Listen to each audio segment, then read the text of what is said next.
안녕하세요. 의사 인디고가 전하는 5분 진리입니다. 코로나19의 팬데믹이 눈앞에 다가왔습니다. 이제는 팬데믹, 대유행에 대한 이해와 대비가 필요한 때입니다. 엔데믹, 풍토병은 제한된 지역에 정착해 유행을 반복하는 질병입니다. 에피데믹, 유행병은 똑같은 시기에 많은 사람들에게 널리 퍼지는 것을 의미합니다. 팬데믹, 대유행은 전염병이 여러 대륙, 심지어는 범지구적으로 유행하는 것입니다. 2019년 10월 18일 미국 존스 홉킨스 의대 보건안전센터는 팬데믹 상황에 대한 가상의 시나리오 훈련을 시행하였습니다. 이벤트 201이라고 불리는 이 시나리오는 소름이 끼칠 정도로 지금의 상황과 일치합니다. 이 훈련은 빌 게이츠와 그의 부인 멜린다가 후원하여 주목을 받기도 하였습니다. 지금의 상황과 너무나 똑같은 이벤트 201은 코로나19 상황이 벌어지기 이전에 진행된 가상의 시뮬레이션입니다. 당연히 중국 우한에서 발생한 코로나19 상황을 예측한 것은 아닙니다.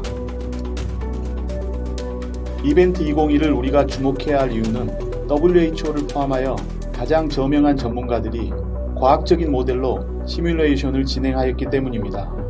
자, 그럼 이 시나리오를 한번 따라가 보겠습니다. 이벤트 201은 박쥐에서 돼지를 거쳐 사람들에게 전염되는 새로운 동물 기원 코로나 바이러스의 발생을 시뮬레이션 하였습니다. 캡스라고 이름 붙여진 신종 코로나 바이러스를 택한 이유는 최근 유행했던 사스와 메르스가 모두 코로나 바이러스였기 때문입니다. 이 전염병은 처음에는 브라질의 한 양돈장에서 조용하고 천천히 시작합니다. 기르던 돼지로부터 신종 코로나 바이러스에 감염된 농부는 천천히 증상이 나타나기 시작합니다. 이 농부와 접촉했던 사람들은 감기처럼 기침, 미열, 피로감 등의 가벼운 증상을 호소하기도 하였고, 폐렴을 포함한 심각한 증상을 보이는 사람들도 나타나기 시작했습니다.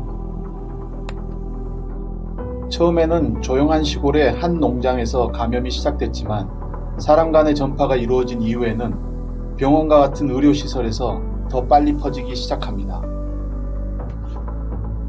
그 이후 남미 일부 거대 도시의 저소득층 인구 밀도가 높은 지역을 중심으로 급속도로 확산되기 시작하면서 감염자가 폭발적으로 증가합니다. 항공여행을 통해 맨 처음으로 수출된 나라는 포르투갈이었고, 그 다음 미국과 중국에서 감염자가 나오기 시작합니다. 이 시나리오에서 콜롬비아, 에콰도르, 칠레, 아르헨티나, 포르투갈, 미국, 중국 7개국으로 퍼져나간 신종 코로나는 확진자 3만 명, 사망자 2,000명을 기록하게 됩니다. 확진자 속도는 매주 2배씩 증가하여 한 달 후에는 16배가 증가합니다. 처음에는 일부 국가에서 통제에 성공하지만 전파와 재유입이 지속되면서 결국 어떤 국가도 통제에 성공하지 못합니다. 사회적 경제적 상황은 점점 악화되어 마스크와 글러브가 동인하고 병원에서는 수액과 약품 부족을 겪게 됩니다. 시뮬레이션에서는 첫 1년 동안은 백신 개발에 실패합니다. 그 이후 백신 개발에 성공하는 것으로 하였지만 단지 가정일 뿐입니다. 현재 코로나 바이러스에 대한 백신은 없습니다. 사스와 메르스에 대한 백신 개발은 실패하였고, 대개의 백신 개발은 10년 이상의 긴 시간이 필요합니다. 따라서 실제 팬데믹 단계에 백신이 개발되어 공급될 가능성은 낮습니다. 결국 전 세계 300개국으로 전파되어 팬데믹, 대유행이 일어나게 됩니다. 이벤트 201의 시나리오에 따르면 18개월 후 대략 6,500만 명이 사망에 이릅니다. 팬데믹, 대유행 이후에는 감염되지 않은 사람이 감소하면서 점점 유행 속도가 느려집니다. 전체 인구의 80 내지 90%가 노출될 때까지 팬데믹이 진행되고, 그 이후에는 유년기에 허발하는 풍토병으로 변하게 된다는 게 시나리오의 결말입니다. 의사 인디고의 5분 진리 요약입니다. 이벤트 201과 같은 과학적, 의학적 시뮬레이션에 따르면 대유행은 필연적으로 올 것이고 적어도 수개월이 지난 후 사라지거나 토착병으로 머물게 될 것입니다.